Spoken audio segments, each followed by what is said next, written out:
नमस्कार, मैं हूं आपके साथ मयंक। तो देखिए, ईरान से बड़ी खबर। ईरान में सेना के काफिले पर हमला हुआ है और इससे काफिले की 2 गाड़ियों को बड़ा नुकसान हुआ। ये खबर आई है दक्षिण पूर्वी इलाके के ईरान के हिस्से से। महमूदाबाद इलाका बताया जा रहा है। यहाँ पर सेना का एक काफिला जा रहा था जिसमें ब्लास्ट हुआ, धमाका हुआ और सेना के 2 वाहन जो हैं वो बुरी तरह से क्षतिग्रस्त हुए हैं। देखिए, ये इन हमलों के पीछे किसका हाथ है ये आप सब जान सकते हैं। और ये 20वां धमाका है। अगर हम पिछले 10 दिनों की बात करें तो ये 20वां धमाका है जिसमें ईरान को निशाना बनाने की कोशिश की गई है। और जिस तरह से खबरें आ रही हैं, ये कहा जा रहा है कि इन धमाकों के पीछे मोसाद का हाथ है और मोसाद ने ये धमाके करवाए हैं। लेकिन इसके साथ ही 2-3 बड़े डेवलपमेंट है। देखिए, जब से ये धमाका हुआ मैं इसको फॉलो कर रहा था कि क्या इसमें क्या चीज़ें निकल के आती हैं और आप तक सटीक जानकारी पहुंचाई जाए। ये धमाके होने के बाद एक बड़ी बैठक हुई है ईरान में।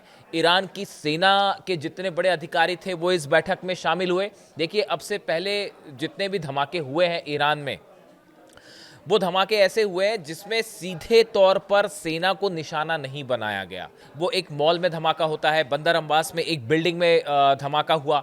इस तरह के अलग अलग ठिकानों पर धमाकों की खबरें आई। लेकिन देखिए, ये पहला मौका है, अगर हम इस बार की बात करें, जिसमें ईरान की सेना के काफिले को सीधा निशाना बनाया गया है, सीधा हमला किया गया।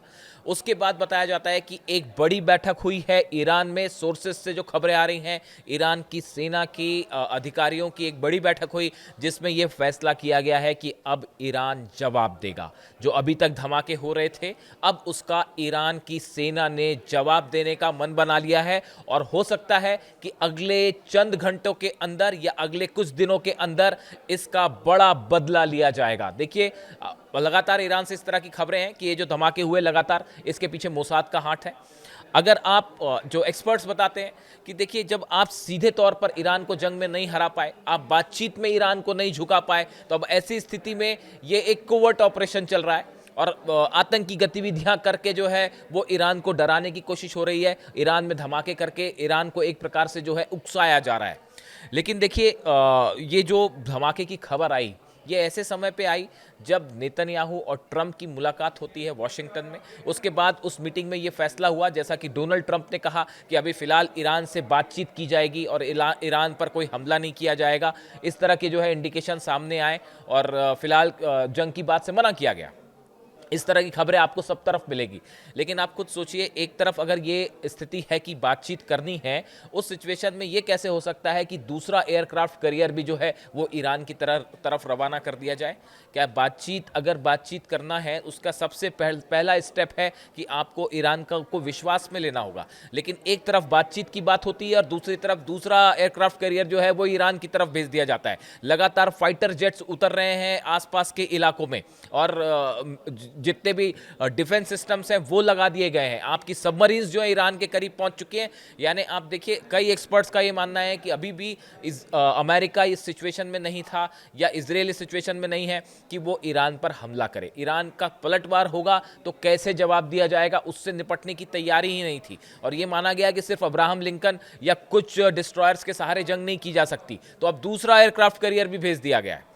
तो आप देखिए, जहाँ तक ये बातें हैं इस तरह की कि शायद जंग ना हो, ये एक ऐसी चीज़ है जो एक टाइम बॉम्ब है। जो रूस ने कहा, लावरोव विदेश मंत्री जो है रशिया के, उन्होंने कहा कि एक टाइम बॉम्ब है जो टिक टिक कर रहा है और जिस दिन ये फटेगा मिडिल ईस्ट में भयंकर तबाही होगी। आपको ऐसा लग सकता है कि जंग टल गई है, लेकिन अंडर करंट जो है वो कुछ और इंडिकेट कर रहा है। और अब ये जो हालात हैं, ये जो ईरान की सेना पर हमला हुआ है, इसका बड़ा बदला लिया जाएगा। ये बात ईरान में एक बड़ी बैठक में तय हो चुकी है। अब ये ऑपरेशन किसी भी तरह का हो सकता है। आप देखें, इजराइल के ऊपर जो है मोसाद के हेडक्वार्टर से लेकर इजराइल के अंदरूनी इलाकों में जिस तरह के हमले, ईरान का दावा है कि ये मोसाद की तरफ से हो रहा है। जैसा ईरान से खबरें हैं कि मोसाद ने अगर ये करवाया है तो उसका पलटवार इजराइल में देखने को मिल सकता है।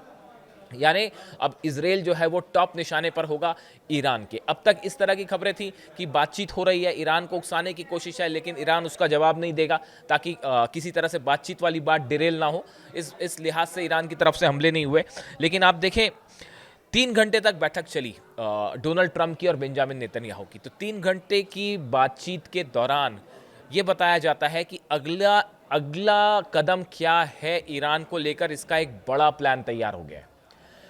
इस बैठक के पहले मैंने आपको पहले भी बताया कि एक बड़ी बैठक हुई थी जिसमें नेतन्याहू शामिल थे, विटकॉफ शामिल थे, कुशनर शामिल थे और डोनाल्ड ट्रंप के सब वॉर एडवाइजर्स शामिल थे।